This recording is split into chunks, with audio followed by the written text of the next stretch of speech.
வெளியிடப்பட்டது. வெளிர்தோல் மற்றும் கண்களுக்கு கீழே கருமையான வட்டங்களுடன் ஒரு பலவீனமான தோற்றமுடைய இளைஞன் காவல் நிலையத்திற்கு எதிரே ஒரு துருப்பிடித்த பெஞ்சில் அமர்ந்திருந்தான். அவர் கைகளில் ஒரு கப் காபியை தொட்டுக் கொண்டிருந்தார். அவரை போன்ற மலிவான செயற்கை வகை சேரி எலிகளுக்கு அணுகல் இல்லை, ஆனால் உண்மையான ஒப்பந்தம். இந்த கப் தாவர அடிப்படையிலான காபி பொதுவாக உயர் பதவியில் உள்ள குடிமக்களுக்கு மட்டுமே கிடைக்கும். அவருடைய சேமிப்பில் பெரும்பகுதி செலவாகும். ஆனால் இந்த குறிப்பிட்ட நாளில் சன்னி தன்னை பற்றிக் கொள்ள முடிவு செய்தார். எல்லாவற்றிற்கும் மேலாக அவரது வாழ்க்கை முடிவுக்கு வந்தது.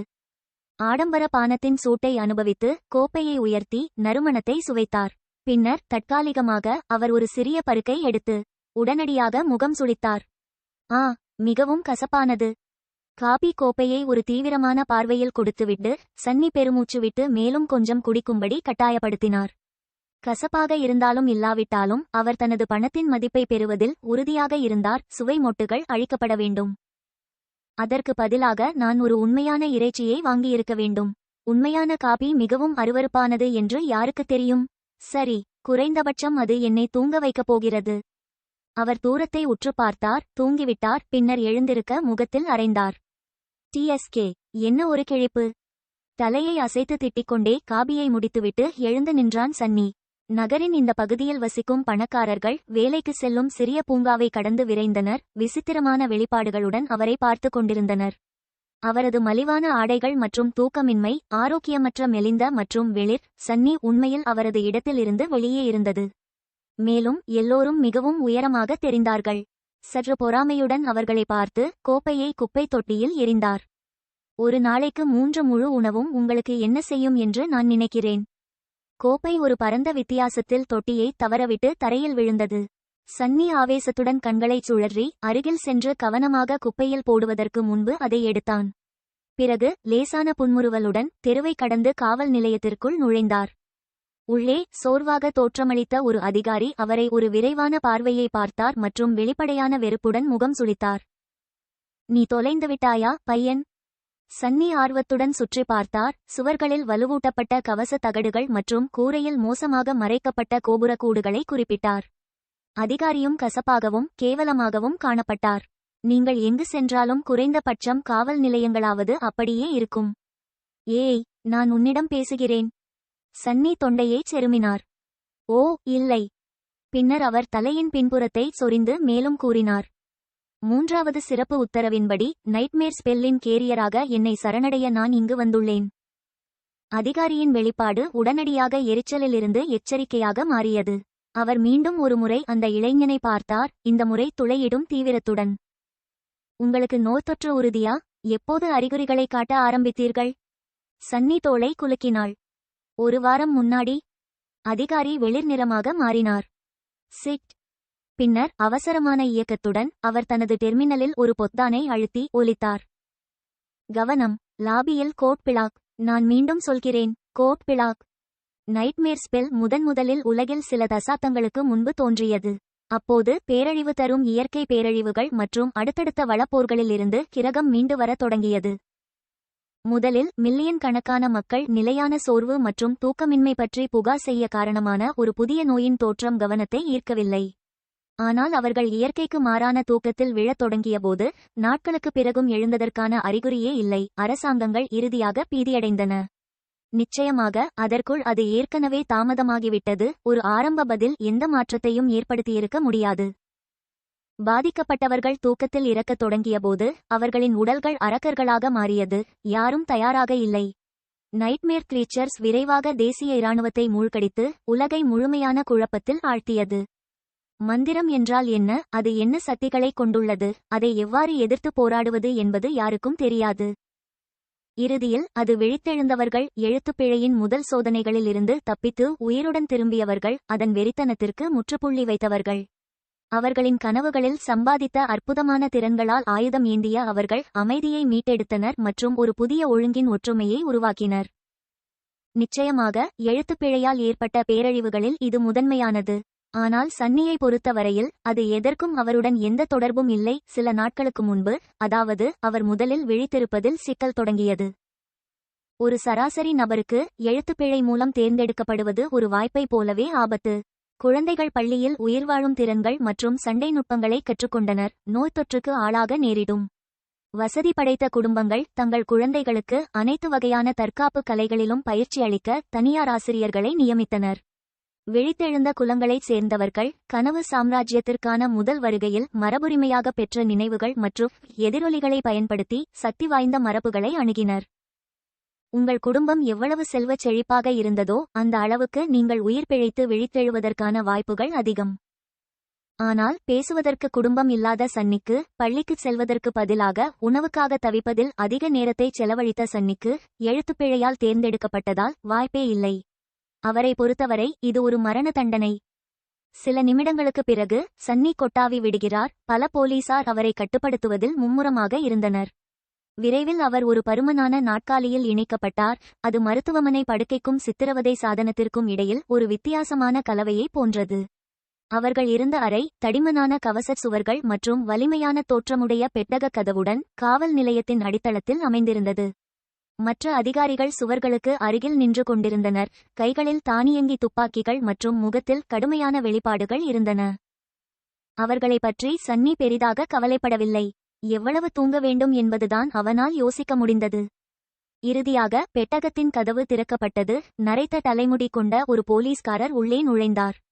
அவர் அனுபவமிக்க முகமும் கடுமையான கண்களும் கொண்டிருந்தார். அவருடைய வாழ்க்கையில் பல பயங்கரமான விஷயங்களை பார்த்தவர் போல் இருந்தார். கட்டுப்பாடுகளை சரிபார்த்த பிறகு காவலர் தனது கைக்கடிகாரத்தை வேகமாக பார்த்துவிட்டு சன்னியின் பக்கம் திரும்பினார். உன் பெயர் என்ன குட்டி? சன்னி சில முறை கண் சிமிட்டினார். கவனம் செலுத்த முயன்றார். பின்னர் சங்கடமாக மாறினார். சன்லெஸ். வயதான போலீஸ்காரர் புருவத்தை உயர்த்தினார். சன்லெஸ், அது ஒரு வித்தியாசமான பெயர். சன்னி தோள்களை அசைக்க முயன்றார். ஆனால் தன்னால் நகர முடியவில்லை. அதில் என்ன விசித்திரம் இருக்கிறது? குறைந்தபட்சம் எனக்கு ஒரு பெயர் இருக்கிறது. புறநகரில் அனைவருக்கும் ஒன்று கூட கிடைக்காது. மற்றொரு கொட்டாவிக்கு பிறகு அவர் மேலும் கூறினார். ஏனென்றால் நான் சூரிய கிரகணத்தின் போது பிறந்தேன். என் அம்மாவுக்கு ஒரு கவிதை உள்ளம் இருந்தது, நீங்கள் பார்க்கிறீர்கள். அதனால்தான் அவருக்கு இந்த வித்தியாசமான கழுதை பெயர் வந்தது மற்றும் அவரது சிறிய சகோதரி மழை என்று அழைக்கப்பட்டார். அவள் இன்னும் அவர்களுடன் வாழ்ந்தபோது குறைந்தபட்சம் கவித்துவ கற்பனையின் விளைவா அல்லது எளிய சோம்பேறித்தனமா என்பது அவனுக்கு தெரியவில்லை. வயதான போலீஸ்காரர் முணுமுணுத்தார். நான் உங்கள் குடும்பத்தை தொடர்பு கொள்ள வேண்டுமா? சன்னி வெறுமனே தலையை ஆட்டினாள். யாருமில்லை, தொந்தரவு செய்யாதே. ஒரு வினாடி போலீஸ்காரரின் முகத்தில் இருண்ட தோற்றம். பின்னர் அவரது வெளிப்பாடு தீவிரமாக மாறியது. சரி, சன்லெஸ், எவ்வளவு நேரம் விழித்திருக்க முடியும்? ஓ, நீண்ட நேரம் இல்லை. போலீஸ்காரர் பெருமூச்சு விட்டார். அப்படியானால் முழு நடைமுறைக்கு எங்களுக்கு நேரம் இல்லை. எவ்வளவு நேரம் முடியுமோ அவ்வளவு நேரம் எதிர்க்க முயற்சி செய்து நான் சொல்வதை மிகவும் கவனமாக கேளுங்கள். சரியா? பதிலுக்காக காத்திருக்கவில்லை. அவர் மேலும் கூறினார். நைட்மேர் ஸ்பெல் பற்றி உங்களுக்கு எவ்வளவு தெரியும்? சன்னி அவனை ஒரு கேள்வி பார்வை பார்த்தாள். யாரை போல? நான் யூகிக்கிறேன். மந்திரம் பற்றி யாருக்கு தெரியாது? நாடகங்களில் நீங்கள் பார்க்கும் மற்றும் பிரச்சார ஒளிபரப்புகளில் கேட்கும் ஆடம்பரமான விஷயங்கள் அல்ல. அதாவது உங்களுக்கு உண்மையில் எவ்வளவு தெரியும்? பதில் சொல்ல கடினமான கேள்வியாக இருந்தது. நான் கனவு சாம்ராஜ்யத்திற்கு செல்ல வேண்டாமா? முதல் கனவை முடிக்க சில அரக்கர்களை கொன்று மந்திர சக்திகளை பெற்று விழித்தெழுந்தவனாக மாற வேண்டாமா? வயதான போலீஸ்காரர் தலையை ஆட்டினார். கவனமாக கேளுங்கள். நீங்கள் உறங்கியதும் உங்கள் முதல் கனவுக்குள் கொண்டு செல்லப்படுவீர்கள். கனவுகள் என்பது ஸ்பெல் மூலம் உருவாக்கப்பட்ட சோதனைகள். உள்ளே சென்றதும் நீங்கள் அரக்கர்களை சந்திப்பீர்கள், நிச்சயமாக. ஆனால் நீங்கள் மக்களையும் சந்திப்பீர்கள். நினைவில் கொள்ளுங்கள், அவை உண்மையானவை அல்ல. அவை உங்களைச் சோதிப்பதற்காக கற்பனை செய்யப்பட்ட மாயைகள். உனக்கு எப்படி தெரியும்? போலீஸ்காரர் அவனையே உற்று பார்த்தார். அதாவது எழுத்துப்பிழை என்றால் என்ன, அது எவ்வாறு செயல்படுகிறது என்பது யாருக்கும் புரியவில்லை, சரியா? அப்படியென்றால் அவை உண்மையானவை அல்ல என்று உங்களுக்கு எப்படி தெரியும்? நீங்கள் அவர்களை கொல்ல வேண்டியிருக்கலாம், குழந்தை. எனவே நீங்களே ஒரு உதவி செய்து அவர்களை மாயைகளாக நினைத்து பாருங்கள். ஓ! வயதான போலீஸ்காரர் ஒரு நொடி காத்திருந்தார். பின்னர் தலையசைத்து தொடர்ந்தார். முதல் கெட்ட கனவை பற்றிய பல விஷயங்கள் அதிர்ஷ்டத்தை பொறுத்தது. பொதுவாக அது மிகவும் கடினமாக இருக்கக்கூடாது. நீங்கள் இருக்கும் சூழ்நிலை, உங்கள் வசம் இருக்கும் கருவிகள் மற்றும் நீங்கள் தோற்கடிக்க வேண்டிய உயிரினங்கள் ஆகியவை உங்கள் திறன்களின் வரம்பிற்குள் இருக்க வேண்டும். எல்லாவற்றிற்கும் மேலாக எழுத்துப்பிழை சோதனைகளை அமைக்கிறது மரண தண்டனை அல்ல. கடினமானது இன்னும் உங்களை விட்டுவிடாதீர்கள். ஓஹோம். சன்னிக்கு தூக்கம் அதிகமாக வந்தது. உரையாடலை பின்பற்றுவது கடினமாக இருந்தது. நீங்கள் குறிப்பிட்டுள்ள அந்த மாய சக்திகள் பற்றி. கெட்ட கனவின் இறுதி வரை நீங்கள் உயிர் பிழைத்தால் நீங்கள் அவற்றை பெறுவீர்கள். அந்த சக்திகள் என்னவாக இருக்கும் என்பது உங்கள் இயல்பான உறவையும் விசாரணையின் போது நீங்கள் என்ன செய்கிறீர்களோ அதை பொறுத்தது.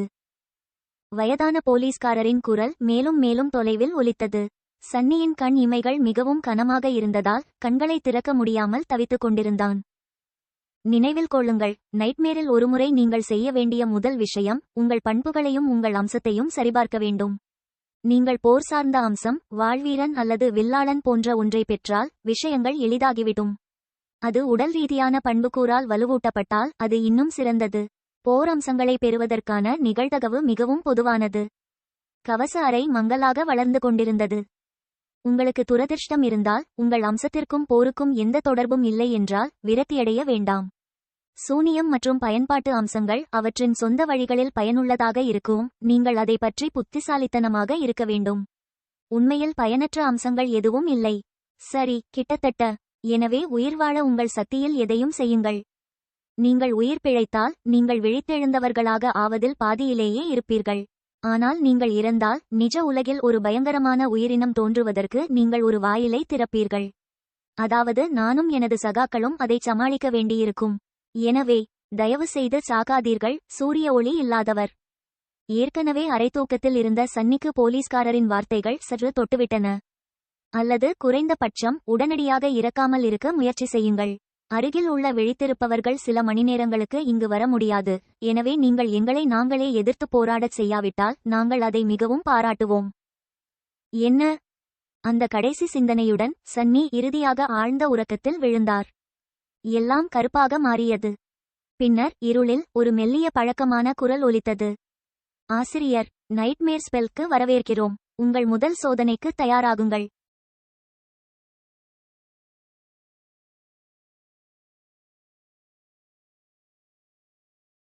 அடிமைக்கேரவன். வெப்னாவலால் வெளியிடப்பட்டது. சன்னி ஒரு மலையை கனவு கண்டார். துண்டிக்கப்பட்ட மற்றும் தனிமையான அது மலைச்சங்கிலியின் மற்ற சிகரங்களை குள்ளமாக்கியது. இரவு வானத்தை அதன் கூர்மையான விளிம்புகளால் வெட்டியது. ஒரு கதிரியக்க சந்திரன் பேய் வெளிரிய ஒளியில் அதன் சரிவுகளை குளித்தது. சரிவுகளில் ஒன்றில் பழைய சாலையின் எச்சங்கள் பிடிவாதமாக பாறைகளில் ஒட்டிக்கொண்டன. அங்கொன்றும் இங்கொன்றுமாக பனிக்கட்டிகளின் ஊடே வாடை போட்ட நடைபாதை கற்கள் காணப்பட்டன. சாலையின் வலது பக்கம் ஒரு செங்குத்தான பாறை முகம் அசைக்க முடியாத சுவராக உயர்ந்தது. இடதுபுறம் ஒன்றுமில்லாத ஒரு அமைதியான கருங்கடல் முடிவில்லாத வீழ்ச்சியை குறிக்கிறது. பலத்த காற்று மீண்டும் மீண்டும் மலையில் மோதியது. சக்தியற்ற கோபத்தில் கத்தியது. திடீரென்று சந்திரன் அடிவானத்தில் விழுந்தது. சூரியன் மேற்கிலிருந்து உதயமாகி வானத்தில் படர்ந்து கிழக்கில் மறைந்தது. ஸ்னோஃப்ளேக்ஸ் தரையிலிருந்து குதித்து மேகங்களின் தழுவலில் திரும்பியது. நேரத்தின் ஓட்டத்தை தலைகீழாக பார்ப்பதை சன்னி உணர்ந்தார். நொடிப்பொழுதில் நூற்றுக்கணக்கான வருடங்கள் ஓடின. பனி பின்வாங்கி பழைய சாலையை மறைத்தது. மனித எலும்புகள் தரையில் சிதறி கிடப்பதை கவனித்த சன்னியின் முதுகில் குளிர் நடுக்கம் ஓடியது. சிறிது நேரம் கழித்து எலும்புகள் போய்விட்டன. அவற்றின் இடத்தில் ஒரு அடிமைக்கேரவன் தோன்றியது. சங்கிலிகளின் கூச்சலில் மலையிலிருந்து பின்னோக்கி நகர்ந்தது. நேரம் குறைந்து நின்று பிறகு வழக்கமான வேகத்தை தொடர்ந்தது. ஆசிரியர், நைட்மேர் ஸ்பெல்க்கு வரவேற்கிறோம். உங்கள் முதல் சோதனைக்கு தயாராகுங்கள். என்ன கொடுமை இது? படி படி மற்றொரு படி. குளிரில் நடுங்கிக் கொண்டிருந்த சன்னியின் ரத்தம் வழியும் பாதங்களில் மந்தமான வலி பரவிக் கொண்டிருந்தது. கடிக்கும் காற்றுக்கு எதிராக அவனுடைய இழையுடைய அங்கி கிட்டத்தட்ட பயனற்றதாக இருந்தது. அவரது மணிக்கட்டுகள் வேதனையின் முக்கிய ஆதாரமாக இருந்தன. இரும்புக் கட்டைகளால் மிகவும் காயப்பட்டு உறைபனி உலோகம் அவரது உடைந்த தோலை தொடும் ஒவ்வொரு முறையும் கடுமையான வலியை அனுப்பியது. என்ன மாதிரியான நிலை இது? சன்னி மேலும் கீழும் பார்த்தார். சாலையில் ஒரு நீண்ட சங்கிலி வளைந்து கிடப்பதை கவனித்தார். டஜன் கணக்கான மற்றும் டஜன் கணக்கான வெற்று கண்கள் கொண்டவர்கள், அவரை போன்ற அடிமைகள், சிறிய இடைவெளியில் அதை கட்டினார்கள். அவருக்கு முன்னால் அகன்ற தோள்களும் இரத்தம் தோய்ந்த முதுகும் கொண்ட ஒருவன் அளந்த நடையுடன் நடந்து கொண்டிருந்தான். அவருக்கு பின்னால் வேகமான அவநம்பிக்கையான கண்களைக் கொண்ட ஒரு மாறு தோற்றமுள்ள பையன், சன்னிக்கு தெரியாத ஆனால் எப்படியோ இன்னும் புரியும் மொழியில் மூச்சுக்கு கீழே சபித்துக் கொண்டிருந்தான். அவ்வப்போது பழங்கால பாணி கவசத்தில் ஆயுதம் ஏந்திய குதிரை வீரர்கள் அடிமைகளுக்கு அச்சுறுத்தும் தோற்றத்தை கொடுத்தனர். நீங்கள் அதை தீர்மானித்தாலும் விஷயங்கள் மிகவும் மோசமாக இருந்தன. சன்னி பீதியை விட திகைத்தாள். உண்மைதான், இந்த சூழ்நிலைகள் முதல் கனவுகள் போல இருக்கவில்லை. வழக்கமாக புதிதாக தேர்ந்தெடுக்கப்பட்ட ஆர்வலர்கள் தங்களுக்கு நியாயமான அளவிலான ஏஜென்சியை வழங்கும் ஒரு சூழ்நிலையில் தங்களை காண்பார்கள். அவர்கள் சலுகை பெற்ற அல்லது போர்வீரர் சாதிகளின் உறுப்பினர்களாக மாறுவார்கள். குறைந்தபட்சம் எந்தவொரு மோதலையும் சமாளிக்க தேவையான ஆயுதங்களை பெறுவதற்கு ஏராளமான அணுகல் இருக்கும். ஒரு சத்தியற்ற அடிமையாக தொடங்குவது, கட்டைகள் போடப்பட்டு ஏற்கனவே பாதி இறந்துவிட்ட நிலையில் ஒருவர் கற்பனை செய்ய முடியாத அளவுக்கு இலட்சியமாக இல்லை. இருப்பினும் எழுத்துப்பிழை சமநிலையை பற்றியது போலவே சவாலாகவும் இருந்தது. பழைய போலீஸ்காரர் சொன்னது போல் அது விசாரணைகளை உருவாக்கியது, மரண தண்டனை அல்ல.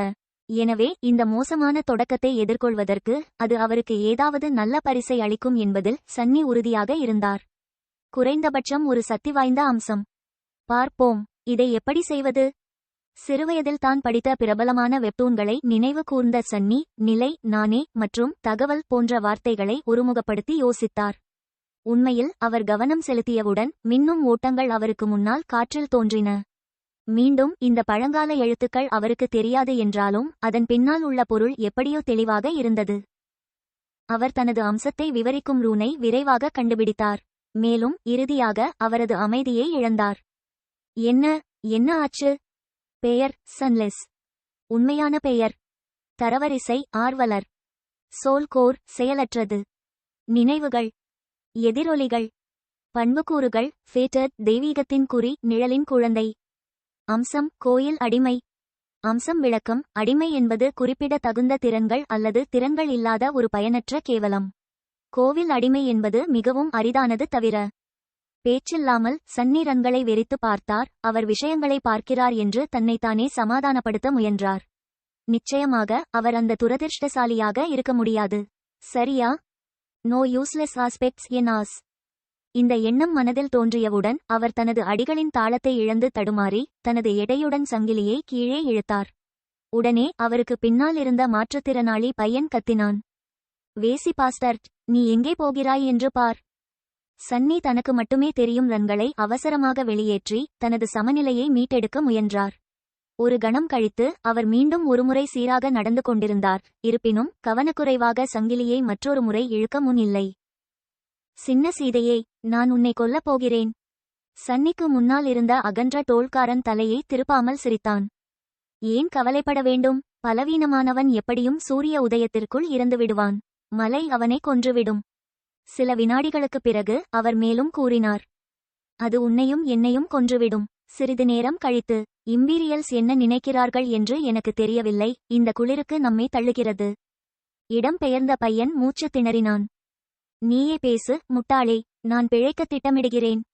சன்னி மௌனமாக தலையை அசைத்து மீண்டும் விழாமல் கவனம் செலுத்தினான். என்ன வசீகரமான ஜோடி! திடீரென்று எங்கிருந்தோ பின்னால் ஒரு மூன்றாவது குரல் உரையாடலில் சேர்ந்தது. இது மென்மையாகவும் புத்திசாலியாகவும் ஒலித்தது. இந்த மலைப்பாதை வருடத்தின் இந்த நேரத்தில் பொதுவாக மிகவும் வெப்பமாக இருக்கும். எங்களுக்கு உண்மையில் துரதிர்ஷ்டம் ஏற்பட்டது. மேலும் இந்த பையனுக்கு தீங்கு விளைவிக்காமல் நான் உங்களுக்கு அறிவுறுத்துகிறேன். அது ஏன்? சன்னி சற்று தலையை திருப்பி கேட்டுக்கொண்டிருந்தாள். அவனுடைய தோலில் உள்ள அடையாளங்களை நீங்கள் பார்க்கவில்லையா? கடன், குற்றங்கள் அல்லது துரதிர்ஷ்டம் காரணமாக அடிமைத்தனத்தில் வீழ்ந்த நம்மை போன்றவர் அல்ல. அவர் அடிமையாக பிறந்தார். கோயில் அடிமை, துல்லியமாக சொல்ல வேண்டும். நீண்ட காலத்திற்கு முன்பு இம்பீரியல்ஸ் நிழல் கடவுளின் கடைசி கோவிலை அழித்தது.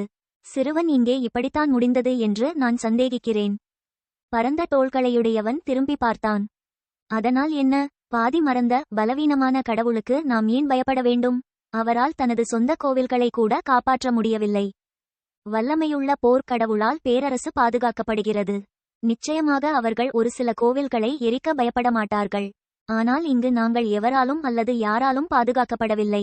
நீங்கள் உண்மையில் ஒரு கடவுளை கோபப்படுத்தும் அபாயத்தை விரும்புகிறீர்களா? பரந்த தோள்களை உடையவன் பதில் சொல்ல மனமில்லாமல் முணுமுணுத்தான். அவர்களின் உரையாடலை ஒரு இளம் சிப்பாய் ஒரு அழகான வெள்ளை குதிரையில் சவாரி செய்து நிறுத்தினார். ஒரு எளிய தோல் குயிராஸ் அணிந்து ஒரு ஈட்டி மற்றும் ஒரு குட்டையான வாளுடன் ஆயுதம் ஏந்திய அவர் கண்ணியமாகவும் உன்னதமாகவும் காணப்பட்டார். சன்னியின் எரிச்சலுக்கு கழுதை மிகவும் அழகாக இருந்தது. இது ஒரு வரலாற்று நாடகமாக இருந்தால் சிப்பாய் நிச்சயமாக ஒரு ஆண் கதாநாயகனாக இருப்பார். என்ன நடக்கிறது இங்கே? அவரது குரலில் குறிப்பிட்ட அச்சுறுத்தல் எதுவும் இல்லை, ஏதோ கவலையை ஒத்திருந்தது. எல்லோரும் தயங்கியபோது மென்மையான குரலில் அடிமை பதிலளித்தார். அது ஒன்றும் இல்லை ஐயா. நாங்கள் அனைவரும் சோர்வாகவும் குளிராகவும் இருக்கிறோம். குறிப்பாக அங்குள்ள எங்கள் இளம் நண்பர். இந்த பயணம் உண்மையில் ஒரு சிறியவருக்கு மிகவும் கடினமாக உள்ளது. இராணுவ வீரர் சன்னியை பரிதாபத்துடன் பார்த்தார். என்ன பார்க்கிறாய்? நீங்கள் என்னை விட பெரியவர் இல்லை. சன்னி நினைத்தாள். நிச்சயமாக அவர் சத்தமாக எதுவும் சொல்லவில்லை. சிப்பாய் பெருமூச்சு விட்டு சன்னிக்கு நீட்டிப்பதற்கு முன் தனது பெல்ட்டில் இருந்து ஒரு குடுவையை எடுத்தார். இன்னும் கொஞ்சம் பொறுத்துக்கொள் குழந்தாய். சீக்கிரம் இரவு நிறுத்துவோம். இன்னிக்கு இதோ கொஞ்சம் தண்ணீர் குடி. குழந்தையா குழந்தையா? அவரது மெல்லிய உடல் மற்றும் சிறிய அந்தஸ்தின் காரணமாக, ஊட்டச்சத்து குறைபாடு காரணமாக சன்னி பெரும்பாலும் இளையவர் என்று தவறாக நினைக்கப்பட்டார். வழக்கமாக அவர் அதை தனக்கு சாதகமாக பயன்படுத்த தயங்கவில்லை. ஆனால் இப்போது சில காரணங்களால் குழந்தை என்று அழைக்கப்படுவது அவரை மிகவும் எரிச்சலூட்டியது. ஆனாலும் உண்மையில் தாகமாக இருந்தது. அவர் குடுவையை எடுக்கப் போகிறார். அப்போது ஒரு சவுக்கை காற்றில் வெடித்தது. திடீரென்று சன்னி வலியால் துடித்தார்.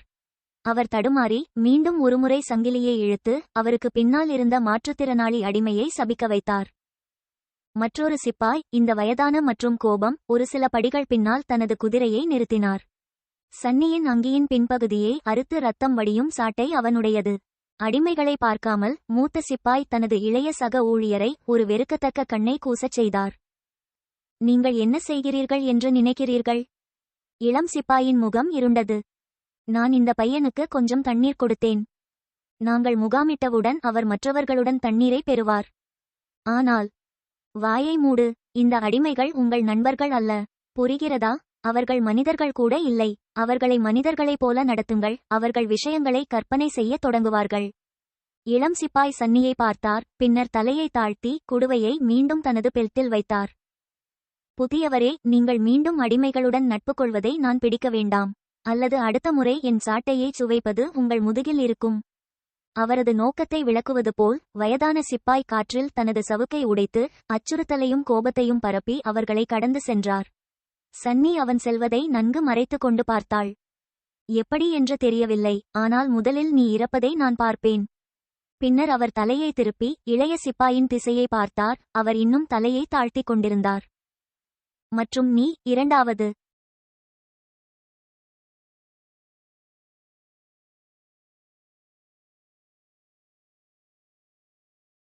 விதியின் சரங்கள் வெப்னாவலால் வெளியிடப்பட்டது.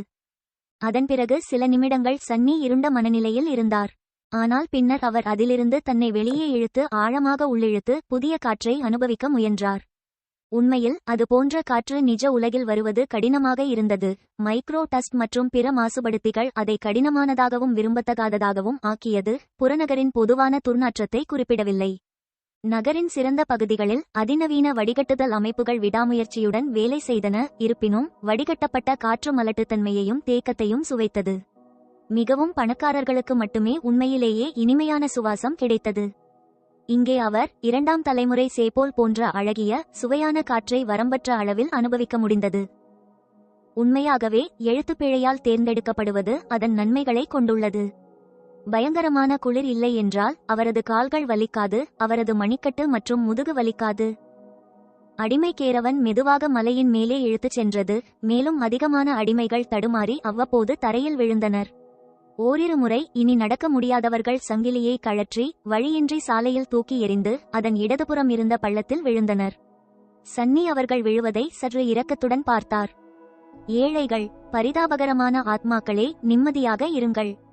மொத்தத்தில் அவர் நல்ல மனநிலையில் இருந்தார். ஒரு கெட்ட கனவின் இந்த பேரழிவின் மத்தியில் நன்றாக இருப்பது சற்று விசித்திரமாக இருந்தது. ஆனால் அதிர்ஷ்டவசமாக சன்னி இந்த நிகழ்வுக்கு தன்னை தயார்படுத்திக் கொள்ள நேரம் கிடைத்தது. எழுத்துப்பிழையின் அறிகுறிகள் முதலில் தோன்றியபோது அவர் அதை சரியாக கையாளவில்லை. 17 வயதை எட்டுவதற்கு முன்பே இறப்பது என்பது ஒருவரால் எளிதில் சமாளிக்கக்கூடிய ஒன்றல்ல. ஆனால் கடைசியில் சன்னிக்கு இணங்க பல நாட்கள் ஆனது. அவரது பெற்றோரின் தற்காலிக ஓய்வெடுக்கும் இடத்திற்கு சென்ற பிறகு உண்மையில் அவர் நினைவூட்டும் வசதியில் மலிவான இடத்தை கூட வாங்க முடியாத அளவுக்கு ஏழையாக இருந்ததால் அது ஒரு பழைய மரத்தில் செதுக்கப்பட்ட 2 வரிகள் தனக்கென 3வது வரியை சேர்த்து சன்னி திடீரென்று நிதானமாகவும் கவலையற்றவராகவும் மாறினார். எல்லாவற்றிற்கும் மேலாக பணம் சம்பாதிப்பது, உணவை தேடுவது, தன்னை பாதுகாத்துக் கொள்வது மற்றும் எதிர்காலத்தை திட்டமிடுவது பற்றி அவர் கவலைப்பட வேண்டியதில்லை. நடக்கக்கூடிய மோசமானது ஏற்கனவே நடந்துவிட்ட நிலையில் வேறு என்ன பயப்பட வேண்டும்? எனவே அடிமையாகி மெதுவாக உறைந்து இறந்து போனது அவ்வளவு அதிர்ச்சியாக இருக்கவில்லை. கூடுதலாக குளிர் அவரை கொல்லாது என்று அவருக்கு தெரியும். ஏனென்றால் மலையின் மேலே கேரவனுக்கு என்ன விதி காத்திருக்கிறது என்பதை அவர் ஏற்கனவே பார்த்திருந்தார். குவியல் குவியலான எலும்புகள் தரையில் சிதறி கிடக்கும் படம் அவன் மனதில் இன்னும் பசுமையாக இருந்தது. அநேகமாக அது கேரவனைச் செய்ய போகும் அரக்கர்களின் கூட்டமாக இருந்திருக்கலாம். மற்றும் அதன் தோற்றத்தில் தாக்குதல் சில மணிநேரங்களில் நடக்கப் போகிறது, நாட்களில் அல்ல. அதனால் அவருக்கு இன்னும் வாய்ப்பு கிடைத்தது. இந்த வாய்ப்பை பயன்படுத்தி சன்னி தனது நிலையை மீண்டும் பார்க்க முடிவு செய்து மீண்டும் ரன்களை வரவழைத்தார். கடைசியாக அவர் அம்சத்தால் மிகவும் கோபமடைந்தார் மற்றும் பண்புகளை நன்றாக படிக்கவில்லை. ஒருவருடைய அம்சம் போல முக்கியமில்லை என்றாலும் பண்புக்கூறுகள் பெரும்பாலும் வாழ்க்கைக்கும் இறப்புக்கும் இடையே தீர்மானிக்கும் காரணியாக இருந்தன. அவை ஒருவரின் இயல்பான குணாதிசயங்கள் மற்றும் தொடர்புகளை பிரதிநிதித்துவப்படுத்துகின்றன, சில சமயங்களில் செயலற்ற திறன்களையும் விளைவுகளையும் வழங்குகின்றன. ஃபேட்டட் பண்பு விளக்கம். விதியின் சரங்கள் உங்களை இறுக்கமாகச் சுற்றிக் கொள்கின்றன. சாத்தியமில்லாத நிகழ்வுகள், நல்லது மற்றும் கெட்டது, உங்கள் இருப்பால் ஈர்க்கப்படுகின்றன. ஆசீர்வதிக்கப்பட்டவர்களும் இருக்கிறார்கள், சபிக்கப்பட்டவர்களும் இருக்கிறார்கள். ஆனால் இரண்டுமே அரிதாகவே. தெய்வீகத்தின் முத்திரை பண்பு விளக்கம். நீண்ட காலத்திற்கு முன்பு யாரோ ஒருவர் அதை சுருக்கமாக தொட்டது போல், தெய்வீகத்தின் மங்கலான வாசனையை நீங்கள் தாங்குகிறீர்கள். நிழலின் குழந்தை பண்பு விளக்கம். நிழல்கள் உங்களை தங்களுடைய ஒருவராக அங்கீகரிக்கின்றன. சுவாரஸ்யம். சன்னி தனது இக்கட்டான நிலைக்கு முக்கிய காரணமான ஃபேட்டட் என்ற முதல் பண்புக்கூறை விரைவாக அடையாளம் கண்டுகொண்டார். முதல் பார்வையில் அவர் ஒரு குறிப்பிட்ட விதிக்கு விதிக்கப்பட்டவர் என்று தோன்றியது. எடுத்துக்காட்டாக, பரிதாபமாக இறந்து ஒரு தடயமும் இல்லாமல் மறைந்துவிடும். ஆனால் விளக்கத்தை படித்த பிறகு அவர் உண்மையில் விதி என்று உணர்ந்தார். அவர் அருகில் இருக்கும்போது சாத்தியமற்ற விஷயங்கள் நிகழ அதிக வாய்ப்புகள் உள்ளன. மிகவும் அரிதான பயனற்ற அம்சங்களில் ஒன்றையும் அதன் வித்தியாசமான மாறுபாட்டையும் நான் இப்படித்தான் பெற முடிந்தது என்று நினைக்கிறேன். ஃபேட்டட் என்பது அவரது உள்ளார்ந்த பண்பு என்றால், மற்ற இரண்டும் கோயில் அடிமை அம்சத்திலிருந்து வந்தவை. மார்க் ஆஃப் டிவைனிட்டி மிகவும் எளிமையானது. இது கனவு மண்டலத்திற்குள் சில புனித இடங்களுக்குள் செல்ல அனுமதிக்கும் மற்றும் பல வகையான சூனியத்தை மேம்படுத்தும். பார்வையில் புனிதமான இடங்கள் எதுவும் இல்லாததாலும் சன்னியின் அம்சத்துக்கும் சூனியத்துக்கும் சம்பந்தம் இல்லாததாலும் அதுவும் பயனற்றது. நிழலின் குழந்தை ஒரு அந்நியன். அவர் அதை பற்றி கேள்விப்பட்டதே இல்லை. அது என்ன செய்ய வேண்டும் என்று அவருக்கு தெரியாது, குறைந்தபட்சம் சூரியன் மலையின் பின்னால் மறைந்து வானம் இருட்டாகத் தொடங்கும் வரை. அவருக்கு ஆச்சரியமாக சன்னி இருளில் தன்னை முழுமையாக பார்க்க முடிந்தது. அது இன்னும் பகலைப் போலவே பிரகாசமாக இருந்தது. இந்த திறன் மட்டும் கேலி செய்ய ஒன்றுமில்லை, மேலும் நிழல்கள் அவருக்கு வேறு சில இன்னும் அறியப்படாத பரிசுகளை வழங்குவது மிகவும் சாத்தியம். இறுதியாக ஏதாவது நல்லது. நான் ஆச்சரியப்படுகிறேன் என்றால். கேரவனை நிறுத்து. முகாமுக்கு தயார். தலைமைச் சிப்பாயின் கட்டளையை பின்பற்றி அடிமைகள் நிறுத்தி தரையில் விழுந்து நடுங்கி சோர்வடைந்தனர். சாலை விரிவுபடுத்தப்பட்ட சிறிய துப்புரவு பகுதியானது நீண்டு கொண்டிருக்கும் பாறைகளால் காற்றிலிருந்து ஓரளவு பாதுகாக்கப்பட்டது, ஆனால் அது மிகவும் குளிராக இருந்தது. படைவீரர்கள் அடிமைகளை இறுக்கமான வட்டத்திற்குள் அடைத்து அவர்களை அரவணைப்பை பகிர்ந்து கொள்ளும்படி கட்டாயப்படுத்தினர். மேலும் முகாமின் மையத்தில் ஒரு பெரிய நெருப்பை ஏற்றி வைப்பதில் மும்முரமாக இருந்தனர். அவர்கள் குதிரைகளை பராமரிப்பதற்கு முன்பு இல்லை. உணவு, தண்ணீர் மற்றும் பிற சரக்குகளை ஏற்றிச் செல்லும் கனரக வேகன் பிரதான சங்கிலி உறுதியாக பொருத்தப்பட்டிருந்ததால் காற்றை தடுக்க முன்னோக்கி தள்ளப்பட்டது. சுற்றி பார்த்தபோது சன்னி ஒரு சிக்கலான முகத்துடன் மலையை பார்ப்பதற்கு முன்பிருந்தே இளம் ராணுவ வீரரை கவனித்தார். என்ன ஒரு விசித்திரம்! சிறிது நேரத்தில் நெருப்பு எரிந்தது. வலுவான அடிமைகள் நெருப்புக்கு அருகில் தங்கள் வழியை கண்டுபிடிக்க முயன்றனர். அதே சமயம் பலவீனமானவர்கள், சன்னி போன்றவர்கள், வட்டத்தின் வெளிப்புற முனையில் உட்கார வேண்டிய கட்டாயம் ஏற்பட்டது. அவர்களின் முதுகுகள் குளிரில் உறைந்தன. நிச்சயமாக எந்தவொரு இயக்கமும் அவர்கள் இன்னும் சங்கிலியுடன் பிணைக்கப்பட்டிருப்பதன் மூலம் சிக்கலாக்கப்பட்டது. அதனால்தான் பழக்கமான பரந்த தோள்பட்டை அடிமை சுடரை நெருங்குவதற்கான அனைத்து முயற்சிகளையும் மீறி அவர் தொடங்கிய இடத்திலேயே முடிந்தது. அடடா இம்பீரியல்ஸ்! அவர் சீறினார், தெளிவாக எரிச்சலடைந்தார். படைவீரர்கள் அடிமைகளுக்கு இடையே நடந்து அவர்களுக்கு தண்ணீர் மற்றும் உணவு கொடுத்தனர். சன்னி எல்லோரையும் போலவே சில துளிகள் பனிக்கட்டி நீரையும் ஒரு சிறிய பாறை கடினமான பூசப்பட்ட ரொட்டியையும் பெற்றார். அதன் விரும்பத்தகாத தோற்றம் இருந்தபோதிலும் அவர் முன்பு இருந்ததைப் போலவே பசியுடன் இருக்க முழுவதையும் சாப்பிடும்படி கட்டாயப்படுத்தினார். அதன் தோற்றத்தில் அவர் மட்டும் இல்லை. அவருக்கு பின்னால் நடந்து வந்த மாற்றுத்திறனாளி அடிமை வேதனையுடன் சுற்றி பார்த்தான். எல்லா தெய்வங்களாலும் நிலவறைகளில் கூட அவர்கள் எனக்கு நன்றாக உணவளித்தனர். அவர் விரக்தியுடன் தரையில் துப்பினார். மேலும் நிலவரையில் இருந்த எங்களில் பெரும்பாலான அப்பாவி மனிதர்களும் தூக்கு மேடையை பார்க்க காத்திருந்தோம். அவர்களிடமிருந்து சில படிகள் தொலைவில் நடைபாதை சாலை முடிந்து கூர்மையான பாறைகள் தொடங்கிய இடத்தில் பிரகாசமான சிவப்பு பெல்லிகளின் சிதறல் பனியிலிருந்து வளர்ந்து கொண்டிருந்தது. சன்னி அவர்களை முன்பே கவனித்திருந்தார். சாலையோரம் அங்கும் இங்கும் குவிந்து கிடக்கிறார். மேலும் அந்த நெகிழ்ச்சியான விஷயங்கள் வெள்ளை நிறத்திற்கு எதிராக எவ்வளவு அழகாக இருந்தன என்பதை கூட குறிப்பிட்டார். நாலாபுறமும் பெல்லிகளை நோக்கி ஊர்ந்து செல்ல முயன்றபோது பெயர்ந்த அடிமையின் கண்கள் பளபளத்தன. நண்பரே, அதை சாப்பிடுவதை எதிர்த்து நான் அறிவுறுத்துகிறேன். அது மீண்டும் மென்மையான குரல் அடிமை. சன்னி திரும்பி பார்த்தாள். அது 40களில் உயரமான மனிதர், மெலிந்த மற்றும் விசித்திரமான அழகான ஒரு பண்டிதரின் கண்ணியமான தோற்றத்துடன். அவரை போன்ற ஒருவர் எப்படி அடிமையாக முடிந்தது என்பது மர்மமாகவே இருந்தது. ஆனாலும் அவன் அங்கேயே இருந்தான். மீண்டும் நீயும் உன் அறிவுரையும். என்ன? ஏன்? அறிஞர் மன்னிப்பு கேட்டு சிரித்தார். இந்த பெல்லிகளை பிளட்பேன் என்று அழைக்கிறார்கள். அவை மனித ரத்தம் சிந்தப்பட்ட இடங்களில் வளரும். அதனால்தான் அடிமை வர்த்தக பாதைகளில் அவை எப்போதும் நிறைய உள்ளன. அதனால் என்ன? பெரியவர் பெருமூச்சு விட்டார். பிளட்பேன் விஷமானது. ஒரு வயது வந்த மனிதனை கொல்ல ஒரு சில பழங்கள் போதுமானதாக இருக்கலாம். சாபங்கள். இடம்பெயர்ந்த அடிமை பின்வாங்கி அறிஞரை முறைத்தார். சன்னி அவர்களை அதிகம் கவனிக்கவில்லை. ஏனென்றால் சுற்றி பார்த்தபோது அவர் இறுதியாக முகாமின் தளத்தை அடையாளம் கண்டுகொண்டார். நைட்மேரின் தொடக்கத்தில் அவரது பார்வையில் அடிமைகளின் எலும்புகள் பனியின் கீழ் புதைக்கப்பட்டன. அவர்களை கொன்றது எதுவோ அது விரைவில் நடக்கும் என்று அவர் பந்தயம் கட்ட தயாராக இருந்தார். அவனது எண்ணங்களுக்கு பதில் சொல்வது போல் மேலிருந்து ஒரு இடி சத்தம் கேட்டது. அடுத்த வினாடியில் வானத்திலிருந்து ஏதோ ஒன்று மோதியது.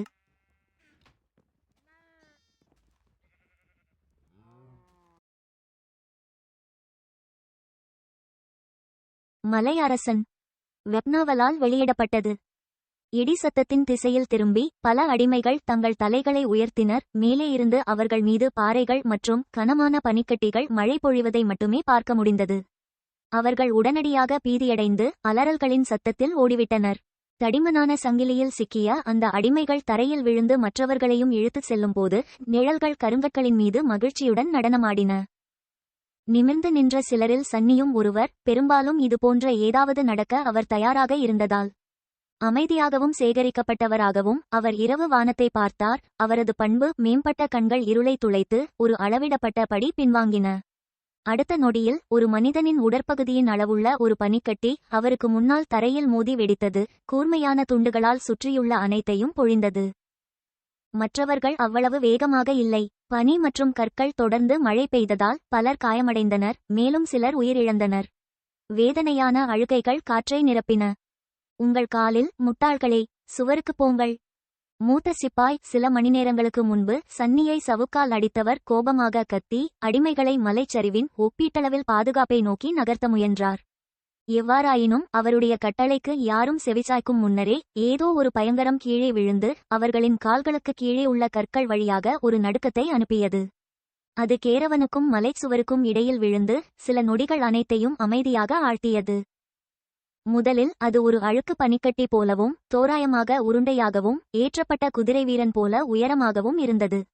இருப்பினும் உயிரினம் அதன் நீண்ட கைகால்களை விரித்து எழுந்தவுடன் அது ஒரு பயங்கரமான மரண சகுனத்தைப் போல கல்மேடையின் மீது உயர்ந்தது.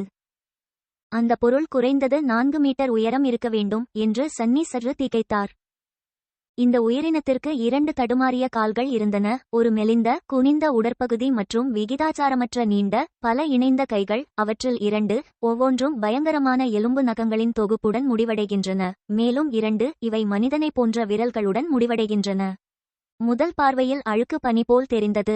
அதன் ரோமங்கள் மஞ்சள், சாம்பல் மற்றும் கந்தலானது. அம்புகள் மற்றும் வாள்களை நிறுத்தும் அளவுக்கு தடிமனாக இருந்தது. அதன் தலையில் 5 பால் வெள்ளைக்கண்கள் அடிமைகளை பூச்சி போன்ற அலட்சியத்துடன் பார்த்தன. அவர்களுக்கு கீழே லேசர் கூர்மையான பற்கள் கொண்ட ஒரு பயங்கரமான மாவ் கூட்டம் எதிர்பார்த்தது போல் பாதி திறந்திருந்தது. பிசுபிசுப்பான உமிழ்நீர் உயிரினத்தின் கன்னத்தில் ஓடி பனியில் சொட்டிக் கொண்டிருந்தது. இருப்பினும் சன்னியை மிகவும் கவலையடையச் செய்தது உயிரினத்தின் தோலின் கீழ் முடிவில்லாமல் நகரும் புழுவை போன்ற விசித்திரமான வடிவங்கள். துரதிர்ஷ்டவசமாக அசுரத்தனத்திற்கு மிக நெருக்கமான அந்த துரதிர்ஷ்டவசமான ஆன்மாக்களில் அவரும் ஒருவராக இருந்ததால் அவர் அவர்களை தெளிவாக பார்க்க முடிந்தது. குமட்டல் தரும் முதல் வரிசை காட்சியை பெற்றது. சரி, அதுதான் மிக அதிகம் என்று அவர் திகைத்தார். சன்னி அந்த எண்ணத்தை முடித்தவுடன் எல்லா நரகமும் தளர்ந்தது. உயிரினம் நகர்ந்து அதன் நகங்களை தனது பொதுவான திசையில் வெட்டியது. ஆனால் சன்னி ஒரு படி மேலே இருந்தார். ஒரு கணம் கூட வீணடிக்காமல் அவர் பக்கவாட்டாக குதித்தார். சங்கிலி அனுமதிக்கும் அளவுக்கு தனக்கும் அசுரனுக்கும் இடையில் பரந்த தோள்பட்டை அடிமையை வசதியாக நிறுத்தினார். அவரது விரைவான எதிர்வினை அவரது உயிரை காப்பாற்றியது. அந்த கூர்மையான நகங்கள் ஒவ்வொன்றும் ஒரு வாள் போன்ற நீளமானது. பரந்த தோள்கள் கொண்ட மனிதனை ஒரு நொடிக்கு பிறகு வெட்டியது மற்றும் இரத்த ஓட்டங்களை காற்றில் பறக்க அனுப்பியது. சூடான திரவத்தில் நனைந்து சன்னி தரையில் அடித்தார் மற்றும் அவரது சக அடிமை இப்போது ஒரு சடலம் மேலே இருந்து அவர் மீது விழுந்தது. அடடா, ஏன் இவ்வளவு பாரமாக இருக்கிறாய்? தற்காலிகமாக கண்மூடித்தனமாக சன்னி குளிர்ச்சியான அலறலை கேட்டது மற்றும் ஒரு பெரிய நிழல் அவர் மீது கடந்து செல்வதை உணர்ந்தார். உடனே காதை கெடுக்கும் கூச்சல்கள் இரவை நிரப்பின. அதை கவனிக்காமல் சடலத்தை பக்கவாட்டில் சுருட்ட முயன்றான். ஆனால் சங்கிலியின் வலுக்கட்டாயமான இழுப்பால் தடுத்து நிறுத்தப்பட்டது. அது அவரது மணிக்கட்டுகளை முறுக்கி அவரது மனதை வெளுத்த சூடான வலியால் நிரப்பியது. திசை திருப்பப்பட்ட அவர் சில படிகள் இழுக்கப்படுவதை உணர்ந்தார். ஆனால் பின்னர் சங்கிலி திடீரென தளர்ந்தது. மேலும் அவர் தனது கைகளை மீண்டும் கட்டுப்படுத்த முடிந்தது. பார், விஷயங்கள் மோசமாக இருந்திருக்கும். இறந்தவனின் மார்பில் தன் உள்ளங்கைகளை வைத்து தன்னிடம் இருந்த முழு பலத்தையும் கொண்டு தள்ளினான். கனமான சடலம் அவரது அனைத்து முயற்சிகளையும் பிடிவாதமாக எதிர்த்தது. ஆனால் இறுதியாக பக்கவாட்டில் விழுந்து சன்னியை விடுவித்தது. இருப்பினும் அவரது இரத்தம் திடீரென பனியாக மாறியதால் புதிதாக கிடைத்த இந்த சுதந்திரத்தை கொண்டாட முடியவில்லை. ஏனென்றால் அந்த நேரத்தில் பரந்த தோள்கள் கொண்ட அடிமையின் இரத்தம் தோய்ந்த உடலின் மீது அவரது உள்ளங்கைகள் இன்னும் அழுத்திய நிலையில் இறந்தவரின் தோலின் கீழ் ஏதோ நெளிவதை அவர் தெளிவாக உணர்ந்தார். விஷயங்கள் எப்படி மோசமாகிவிடும் என்பதை பற்றி நீங்கள் சிந்திக்க வேண்டும். சரி, முட்டாள், அவர் நினைத்தார். பின்னர் பின்வாங்கினார். பிணத்தை கால்களால் தள்ளிக்கொண்டு சன்னி தன்னால் இயன்றவரை அதிலிருந்து தவழ்ந்தான். அது சுமார் 1.5 மீட்டர். எப்போதும் இருக்கும் சங்கிலிக்கு நன்றி. அவர் விரைவாக சுற்றி பார்த்தார். ஏராளமான நடன நிழல்கள் மற்றும் கல்மேடையின் எதிர்முனையில் கத்திக் கொண்டிருந்த அடிமைகளுக்கு மத்தியில் அரக்கனின் நிழற்படத்தை ரசிப்பதை கவனித்தார். பின்னர் அவர் இறந்த உடலின் மீது கவனம் செலுத்தினார். அது வளர்ந்து வரும் வன்முறையால் வலிக்கத் தொடங்கியது. சடலத்தின் எதிர்பக்கத்தில் தளர்வான தாடை மற்றும் அவரது முகத்தில் ஒரு தீக்கிலுடன் அதை பார்த்து கொண்டிருந்தார். அவனது கவனத்தை ஈர்க்க சன்னி கை அசைத்தார். என்ன வெறித்து பார்க்கிறாய்? அதிலிருந்து விலகிப்போ. மாற்றப்பட்ட அடிமை முயற்சி செய்தார். ஆனால் உடனடியாக கீழே விழுந்தார். அந்த சங்கிலி அவர்கள் மூவருக்கும் இடையில் முறுக்கப்பட்டது. பரந்த தோள்பட்டை மனிதனின் எடையால் கீழே பிணைக்கப்பட்டது. சன்னி பல்லை கடித்துக் கொண்டான். அவரது கண்களுக்கு கீழே சடலம் ஒரு கனவை தூண்டும் உருமாற்றத்தின் வழியாகச் சென்று கொண்டிருந்தது. விசித்திரமான எலும்பு வளர்ச்சிகள் அதன் தோலை துளைத்து கூர்முனை போல நீட்டின. வடிவத்தை மாற்ற முயற்சிப்பது போல் தசைகள் வீங்கி சுழன்றன. விரல் நகங்கள் கூர்மையான நகங்களாக மாறிக்கொண்டிருந்தன. முகம் விரிசல் மற்றும் பிளவு, இரத்தம் தோய்ந்த ஊசி போன்ற கோரைப்பற்கள், பல வரிசைகளுடன் ஒரு முறுக்கப்பட்ட வாய் திறக்கப்பட்டது. இது சரியில்லை. சன்னி தன் வயிற்றை காலி செய்ய வேண்டும் என்ற வலுவான ஆசையை உணர்ந்தான். சங்கிலி. அந்த அறிவாளி அடிமை ஒரு சில படிகள் பின்னால் ஒரு பேய் போன்ற வெளிரிய முகத்துடன் தனது கட்டுகளை சுட்டிக்காட்டினார். அந்த கருத்து உதவிகரமாக இல்லை. ஆனால் சூழ்நிலைகளை பொறுத்தவரை அவரது அதிர்ச்சி புரிந்து கொள்ளக்கூடியதாக இருந்தது. கட்டப்பட்டிருப்பது மிகவும் மோசமானது. ஆனால் அத்தகைய தீக்கிலுக்கு கட்டுப்பட்டது உண்மையிலேயே நியாயமற்றது. ஆனால் விஷயங்கள் சரியில்லை என்ற சன்னியின் முடிவு சுயபச்சாதாபத்தால் வரவில்லை. இந்த முழு சூழ்நிலையும் சரியாக இல்லை என்று அவர் அர்த்தப்படுத்தினார். எழுத்துப்பிழை மர்மமானதாக இருந்தது. அதன் சொந்த விதிகள் இருந்தன. எந்த நைட்மேரில் எந்த வகையான உயிரினங்கள் தோன்றலாம் என்பதற்கும் விதிகள் இருந்தன. நைட்மேர் உயிரினங்கள் அவற்றின் சொந்த படிநிலையை கொண்டிருந்தன. புத்திசாலித்தனமான மிருகங்கள் முதல் அரக்கர்கள் வரை. அதைத் தொடர்ந்து பேய்கள், பிசாசுகள், கொடுங்கோலர்கள், பயங்கரவாதிகள் மற்றும் இறுதியாக புராண டைட்டன்கள், பேரழிவுகள் என்றும் அழைக்கப்படுகின்றன. ஃபர்ஸ்ட் நைட்மேர் எப்பொழுதும் மிருகங்கள் மற்றும் அரக்கர்களால் நிரம்பி வழிகிறது. அரிதாகவே ஒரு பிசாசு கலந்திருக்கும். மேலும் சன்னி ஒருபோதும் அதில் தோன்றும் ஒரு பிசாசை விட வலிமையான எதையும் பற்றி கேள்விப்பட்டதில்லை. இருப்பினும் உயிரினம் தன்னை பற்றிய ஒரு சிறிய பதிப்பை தெளிவாக உருவாக்கியது. இது கொடுங்கோலர்கள், நைட்மேர் ஸ்பெல்களின் இறையாண்மைகள் மற்றும் அவர்களுக்கு மேலே உள்ளவர்களுக்கு மட்டுமே சொந்தமானது. இந்த கொடுங்கோலன் முதல் கனவில் கூட என்ன செய்து கொண்டிருந்தான்? அந்த மோசமான ஃபேட்டட் பண்பு எவ்வளவு சக்தி வாய்ந்தது! ஆனால் யோசிக்க நேரமில்லை. அநியாயமோ இல்லையோ, சன்னியை காப்பாற்ற ஒரே ஒரு நபர் மட்டுமே இருந்தார். பரந்த தோள்களையுடைய மனிதன், அவனில் எஞ்சியிருந்தவன், மெதுவாக எழுந்தான். அவனுடைய வாய் விசித்திரமான கெலிக் சத்தங்களை உருவாக்கியது. அவனுக்கு முழுமையாக சுயநினைவுக்கு வர நேரம் கொடுக்காமல் சன்னி சபித்துவிட்டு தளர்ந்த சங்கிலியின் நீளத்தை பிடித்துக்கொண்டு முன்னால் குதித்தாள். அசுரனின் ஒரு கை இப்போது முழுமையாக 5 துண்டிக்கப்பட்ட நகங்களுடன் பொருத்தப்பட்டுள்ளது. அவரை சந்திக்க முன்னோக்கிச் சுடப்பட்டது. ஆனால் சன்னி ஒரு கணக்கிடப்பட்ட அசைவுடன் அதை ஓரங்கட்டினார். இந்த நேரத்தில் அவரது தோலை காப்பாற்றியது விரைவான எதிர்வினை அல்ல, ஆனால் மனதின் எளிமை. சன்னி எந்த ஆடம்பரமான போர் நுட்பங்களையும் கற்றிருக்க மாட்டார், ஏனெனில் அவரது குழந்தை பருவம் பள்ளிக்கு பதிலாக தெருக்களில் கழிந்தது. ஆனால் தெருக்களும் ஒரு வகையான ஆசிரியராக இருந்தன. அவர் தனது வாழ்நாள் முழுவதையும் உயிர் வாழ்வதற்காக போராடினார். அந்த அனுபவம் எந்த சண்டையின் மத்தியிலும் குளிர்ச்சியாக தன் தோளில் தலை வைத்துக்கொள்ள அனுமதித்தது. எனவே பயம் மற்றும் சந்தேகத்தால் உறைந்து போவதற்கு பதிலாக சன்னி நடித்தார். நெருங்கிச் சென்று அசுரனின் தோள்களில் சங்கிலியை எறிந்து இழுத்து அதன் கைகளை அதன் உடலில் பொருத்தினான். அந்த உயிரினம் அதன் உருமாற்றத்திலிருந்து இன்னும் மெதுவாகவும் தடுமாற்றத்துடனும் சரியாக வினைபுரியும் முன் சன்னி அதைச் சுற்றி சங்கிலியை பலமுறை சுற்றி கொண்டது. உயிரினத்தின் பயங்கரமான மாவால் கடிக்கப்படாமல் தனது முகத்தை காப்பாற்றியது. நல்ல விஷயம் என்னவென்றால் அசுரனால் இப்போது கைகளை அசைக்க முடியவில்லை. மோசமான விஷயம் என்னவென்றால் அவர் அதை அசைக்க பயன்படுத்திய சங்கிலியின் நீளம் போய்விட்டது. அவர்களுக்கு இடையே எந்த தூரமும் இல்லை. நீங்கள் இருவரும், சன்னி தனது 2 சக அடிமைகளை நோக்கி கத்தினான். உங்கள் வாழ்க்கை அதைச் சார்ந்தது போல் அந்த சங்கிலியை இழுக்கவும். ஏனென்றால் அவர்கள் இருந்தார்கள். இடம் மாறிய அடிமையும் அறிஞரும் அவரை பார்த்து வாய் பிளந்தனர். பின்னர் அவர் என்ன நினைக்கிறார் என்பதை புரிந்துகொண்டு நகரத் தொடங்கினார். எதிரெதிர் திசைகளில் இருந்து சங்கிலியை பிடித்து அவர்கள் தங்களால் இயன்றவரை இழுத்தனர். அரக்கனின் பிடியை இறுக்கி அதை தளர்வாக விடவில்லை. அருமை, சன்னி யோசித்தாள்.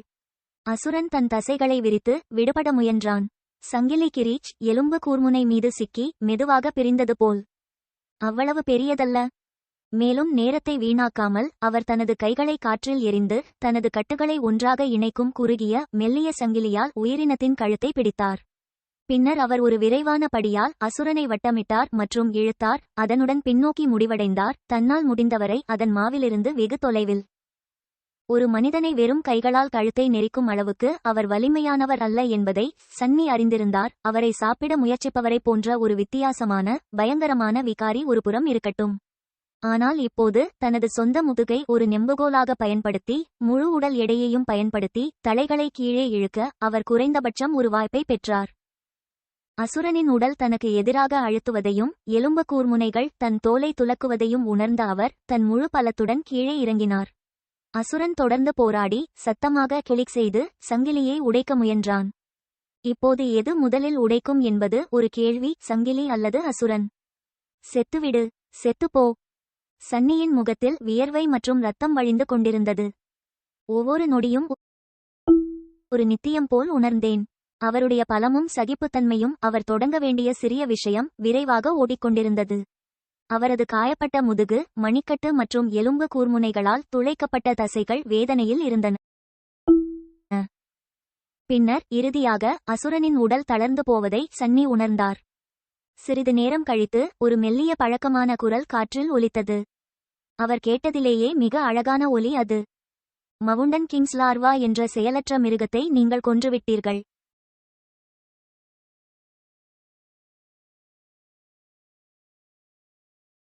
உடைந்த சங்கிலிகள். வெப்னாவலால் வெளியிடப்பட்டது. மவுண்டன் கிங்ஸ் லார்வா என்ற செயலற்ற மிருகத்தை நீங்கள் கொன்றுவிட்டீர்கள்.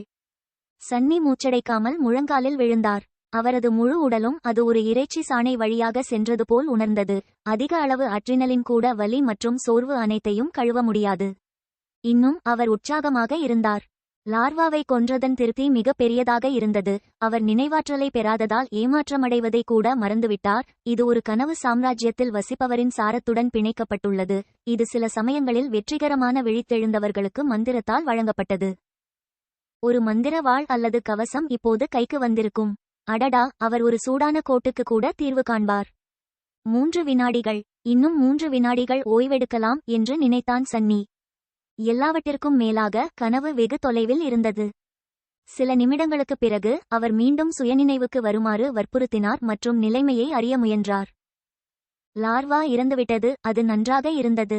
இருப்பினும் அவர் இன்னும் மோசமான சங்கிலியால் பிணைக்கப்பட்டிருந்தார். பெயர்ந்த அடிமை மற்றும் அறிஞர், மரணம் போல் வெளிர். அவர்கள் மூவருக்கும் குறைந்தபட்சம் இயக்க சுதந்திரத்தை வாங்குவதற்கு அதை அவிழ்ப்பதில் மும்முரமாக இருந்தனர். மேலும் தூரத்தில் கிழிந்த உடல்களும் சதை துண்டுகளும் தரையில் கிடந்தன. பல அடிமைகள் கொல்லப்பட்டனர். ஒரு சிலர் எப்படியோ தப்பித்து இப்போது ஓடிக்கொண்டிருக்கிறார்கள். முட்டாள்கள், அவர்கள் தங்களை தாங்களே அழித்துக் கொள்கிறார்கள். சங்கிலி ஒரு கட்டத்தில் இரண்டாக உடைந்தது. அதனால்தான் சன்னி பீதியடைந்த அடிமைகளால் இழுக்கப்படும்போது அது திடீரென்று தளர்ந்தது. அவர்களின் கட்டுகளில் குறைந்த அதிநவீன பூட்டுதல் பொறிமுறை இருந்தால் அவர் இப்போது தன்னை விடுவித்துக் கொள்ள முயற்சித்திருக்கலாம். இருப்பினும் ஒவ்வொரு ஜோடியும் ஒரு குறிப்பிட்ட இணைப்பில் சரி செய்யப்பட்டது. அவற்றை திறக்காமல் யாரும் எங்கும் செல்லவில்லை. கொடுங்கோலன் மவுண்டன் கிங் மறைமுகமாக நெருப்பின் பிரகாசமான பிரகாசத்தால் பார்வையில் இருந்து மறைக்கப்பட்டார். இருப்பினும் கற்கள் வழியாக பரவும் நுட்பமான நடுக்கம் மற்றும் இன்னும் அழியாத அந்த அடிமைகளின் அவநம்பிக்கையான அலறல்களால் சன்னி அதன் அசைவுகளை உணர முடிந்தது. சில வீரர்கள் இன்னும் உயிருடன் இருப்பதாகவும் அசுரத்தனத்தை எதிர்த்து போரிட தீவிர முயற்சியில் ஈடுபட்டிருப்பதை குறிக்கும் வகையில் ஒரு கோபமான அலறல் அல்லது 2 ஒலிகளும் கேட்கப்பட்டன. இருப்பினும் அவரது கவனத்தை மிகவும் ஈர்த்தது. பல ஊனமுற்ற உடல்கள் நகரத் தொடங்கின. இன்னும் லார்வா? அவன் கண்கள் விரிந்தன. ஒன்றன் பின் ஒன்றாக மேலும் 4 பிணங்கள் மெல்ல மெல்ல எழுந்தன. ஒவ்வொரு மிருகமும் முதலில் இருந்ததைப் போலவே அருவருப்பானதாகவும் கொஞ்சம் கூட கொடியதாக இல்லை. அருகிலுள்ளது சன்னிக்கு 1 மீட்டர் தொலைவில் இருந்தது. அடடா, அவன் நினைத்தான். பின்னர் பலவீனமாக, நான் எழுந்திருக்க விரும்புகிறேன். வினோதமான கிளிக்குகள் காற்றை நிரப்பியபோது மிருகங்களில் ஒன்று 3 அடிமைகளை நோக்கி தலையை திருப்பி அதன் கோரை பற்களை பிடுங்கியது. ஷிஃப்டி அவரது கழுதையின் மீது விழுந்து ஒரு பிரார்த்தனையை கிசுகிசுத்தார். அறிஞர் அந்த இடத்தில் உறைந்தார். சன்னியின் கண்கள் தரையில் பாய்ந்தன. ஆயுதமாக எதையாவது கண்டுபிடிக்க முயன்றாள். ஆனால் அவர் பயன்படுத்தக்கூடிய ஒரு பொருள் கூட இல்லை. முழு வெற்றியால் அவர் முழங்கால்களைச் சுற்றி ஒரு நீளமான சங்கிலியைச் சுற்றி கைமுட்டிகளை உயர்த்தினார். என்னிடம் வா, பாஸ்டர். லார்வாக்கள் நகங்கள், கோரை பற்கள் மற்றும் பயங்கரம் ஆகியவற்றில் நம்ப முடியாத வேகத்தில் முன்னோக்கிச் சென்றன. சன்னிக்கு எதிர்வினையாற்ற ஒரு வினாடிக்கும் குறைவாகவே இருந்தது. இருப்பினும் அவர் எதையும் செய்வதற்கு முன் ஒரு வேகமான உருவம் அவரை கடந்து சென்றது. மேலும் ஒரு கூர்மையான வாள் காற்றில் பறந்தது. ஒரு தாக்குதலால் தலை துண்டிக்கப்பட்ட அசுரன் கருணையின்றி தரையில் விழுந்தான். சன்னி கண் சிமிட்டினாள். அது என்ன? திகைத்து போனவன் மெதுவாக தலையை திருப்பி இடது பக்கம் பார்த்தான். ஒருமுறை அவருக்கு தண்ணீர் கொடுத்த அழகான இளம் சிப்பாய் ஒரு வீரம் நிறைந்த முகபாவத்துடன் நின்று கொண்டிருந்தார். அவர் அமைதியாகவும் கொஞ்சம் கசப்பாகவும் இருந்தால் கூடி பார்த்தார். அவரது தோல் கவசத்தில் அழுக்கு அல்லது இரத்தம் இல்லை. அவர் அருமை. சன்னி தன்னை பிடிப்பதற்கு முன் நினைத்தார். போசர், அதாவது அவர் ஒரு போசர். ஒரு சிறிய தலையசைப்புடன் மீதமுள்ள 3 லார்வாக்களை எதிர்கொள்ள சிப்பாய் முன்னேறினார். ஆனால் சில அடிகளை எடுத்து வைத்த அவர் திடீரென திரும்பி சன்னிக்கு நீண்ட பார்வை கொடுத்தார். பின்னர் ஒரு வேகமான இயக்கத்துடன் இளம் போர்வீரன் தனது பெல்ட்டில் இருந்து எதையோ எடுத்து சன்னிக்கு வீசினான். உன்னையே காப்பாற்று. அதனுடன் அவர் அசுரர்களுடன் போரிடச் சென்றார். சன்னி அனிச்சையாக பொருளை பிடித்து சிப்பாய் செல்வதை பார்த்தாள். பிறகு பார்வையை தாழ்த்தி கையில் இறுக பற்றிக் கொண்டதை படித்தார். அது ஒரு குறுகிய மற்றும் குறுகிய இரும்பு கம்பி. அதன் முனையில் நேராக வளைந்திருந்தது. ஒரு சாவி. அது ஒரு சாவி. அவன் இதயம் வேகமாக துடிக்க ஆரம்பித்தது. அது கட்டுகளின் திறவுகோல்.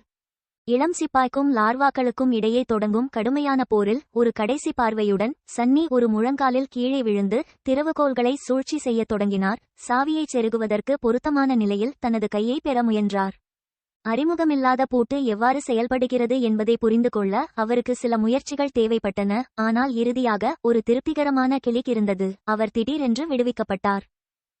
குளிர்ந்த காற்று அவனது இரத்தம் தோய்ந்த மணிக்கட்டுகளை வருடியது. சன்னி அவற்றை தடவி கண்களில் இருண்ட பிரகாசத்துடன் சிரித்தான். இப்போது நீ காத்திரு. ஒரு கணம் வன்முறை மற்றும் பழிவாங்கும் காட்சிகள் அவரது தலையை நிரப்பின. பாய், இங்கே. ஷிஃப்டி காற்றில் கைகளை அசைத்து அவனது கவனத்தை ஈர்க்க முயன்றான். சன்னி சுருக்கமாக அவரை இறக்க வேண்டும் என்று நினைத்தார். ஆனால் அதற்கு எதிராக முடிவு செய்தார். எண்ணிக்கையில் பலம் இருந்தது. மேலும் ஷிஃப்டியின் முந்தைய அச்சுறுத்தல்கள் மற்றும் ஒட்டுமொத்த விரும்பத்தகாத தன்மை இருந்தபோதிலும் சன்னி ஒரு சக அடிமையை சங்கிலியால் பிணைத்து விடுவது பற்றி மோசமாக உணர்ந்திருப்பார். குறிப்பாக அவரை விடுவிப்பதால் எதுவும் செலவாகாது. அவர் மற்ற 2 அடிமைகளிடம் விரைந்து சென்று அவர்களின் கட்டுகளை விரைவாக அவிழ்த்தார். ஷிபி விடுபட்டவுடன் சன்னியை தள்ளிவிட்டு கொஞ்சம் டான்ஸ் ஆட வெறி பிடித்தவன் போல் சிரித்தான். கடைசியில் சுதந்திரம். கடவுள்கள் நம்மை பார்த்து சிரிக்க வேண்டும். அறிஞர் அதிகம் ஒதுக்கப்பட்டார். அவர் நன்றியுடன் சன்னியின் தோளை அழுத்தி பலவீனமாக சிரித்தார். அடுத்த சண்டையின் திசையில் ஒரு பதட்டமான பார்வையை வீசினார். 3 லார்வாக்களில் 2 ஏற்கனவே இறந்துவிட்டன. 3வது ஒரு கையை இழந்தது, ஆனால் அதன் எதிரியை கிழிக்க முயற்சிக்கிறது. இளம் சிப்பாய் அதைச் சுற்றி நடனமாடினார். இயற்கையாக பிறந்த போர்வீரனின் அழகான திரவத்துடன் நகர்ந்தார். எதற்காக காத்திருக்கிறீர்கள்? ஓடு! ஷிஃப்டி ஓட ஒரு நகர்வை மேற்கொண்டாள், ஆனால் அறிஞரால் தடுத்து நிறுத்தப்பட்டார். என் நண்பரே, நீங்கள் மீண்டும் அட்வைஸ் என்று சொன்னால், நான் கடவுளிடம் சத்தியம் செய்கிறேன், நான் உங்கள் தலையை திறப்பேன். 2 அடிமைகளும் ஒருவரையொருவர் பகிரங்கமான விரோதத்துடன் பார்த்தார்கள்.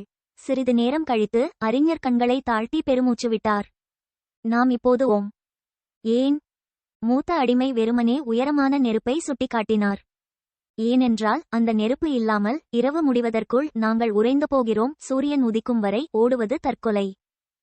அறிஞர் சொன்னது சரி என்று தெரிந்த சன்னி எதுவும் பேசவில்லை. உண்மையில் லார்வாவை கழுத்தை நெரித்த பிறகு அவர் அதை உணர்ந்தார். மவுண்டன் கிங் எவ்வளவு பயங்கரமானவராக இருந்தாலும் இந்த உறைந்த நரகத்தில் நெருப்பு மட்டுமே அவர்களின் உயிர்நாடியாக இருந்தது. பரந்த தோள்களையுடைய அடிமை அவர் நிம்மதியாக ஓய்வெடுக்கட்டும் என்று சொன்னது போலவே இருந்தது. அவர்களை கொல்ல யாரும் தேவையில்லை, ஏனென்றால் வாய்ப்பு கிடைத்தால் மலையே அதைச் செய்யும். அதனால் என்ன? எப்படியும் அந்த அசுரனால் உண்ணப்படுவதை விட உறைந்து போவதை நான் விரும்புகிறேன். சொல்ல வேண்டாம். ஓ, அந்த விஷயங்களில் ஒன்றாக மாறுவது. ஷிஃப்டி துணிச்சலாக நடித்துக் கொண்டிருந்தார், ஆனால் அவர் குரலில் நம்பிக்கை இல்லை. அவர் கல்மேடையைச் சுற்றியுள்ள இருளை பார்த்து ஒரு சிறிய அடி பின்வாங்குவதற்கு முன் நடுங்கினார். இந்த கட்டத்தில் 3வது லார்வா நீண்ட காலமாக இறந்து கிடந்தது. இளம் சிப்பாயை எங்கும் காணவில்லை. அவர் நெருப்பின் மறுபுறத்தில் சண்டையில் கலந்து கொள்ளச் சென்றிருக்கலாம். 3 அடிமைகளை கல்மேடையின் மலைப்பகுதியில் தனியாக விட்டுவிட்டு. அறிஞர் தொண்டையைச் செருமினார். அரக்கன் ஏற்கனவே கொல்லப்பட்டவர்களுடன் திருப்தி அடைந்திருக்கலாம். அது ஏகாதிபத்தியங்களால் தோற்கடிக்கப்படலாம் அல்லது விரட்டப்படலாம். எப்படியிருந்தாலும் நாம் இங்கு தங்கினால், சிறியதாக இருந்தாலும் உயிர் வாழ வாய்ப்பு உள்ளது. ஆனால் நாம் ஓடினால் நம் அழிவு நிச்சயம். அப்படியானால் நாம் என்ன செய்வது? அறிஞர் போலல்லாமல் பெரும்பாலான அடிமைகளை கொல்வதில் மவுண்டன் கிங் திருப்தி அடைய மாட்டார் என்பதில் சன்னி உறுதியாக இருந்தார். மனிதர்களின் கூட்டத்தால் உண்மையில் அதை தோற்கடிக்க முடியும் என்றும் அவர் நம்பவில்லை. அவர்கள் சாதாரண மனிதர்களாக இல்லாவிட்டாலும் விழித்திருந்தாலும் ஒரு கொடுங்கோலனுடனான சண்டை ஒருவரால் எளிதில் உயிர் வாழக்கூடிய ஒன்றல்ல. வெற்றி பெறுவது ஒரு புறம் இருக்கட்டும். ஆனால் அவர் வாழ வேண்டும் என்றால் எப்படியாவது அந்த விஷயத்திலிருந்து விடுபட வேண்டும். போய் பார்க்கலாம். ஷிபி ஒரு பைத்தியக்காரனை பார்ப்பது போல் அவனை பார்த்தாள். உனக்கு பைத்தியமா? அந்த மிருகத்திடம் நெருங்கி பழக வேண்டுமா? சன்னி அவனை வெறுமையாக பார்த்தாள். பின்னர் தோள்களை குலுக்கிக் கொண்டு அசுரனின் திசையை நோக்கிச் சென்றாள்.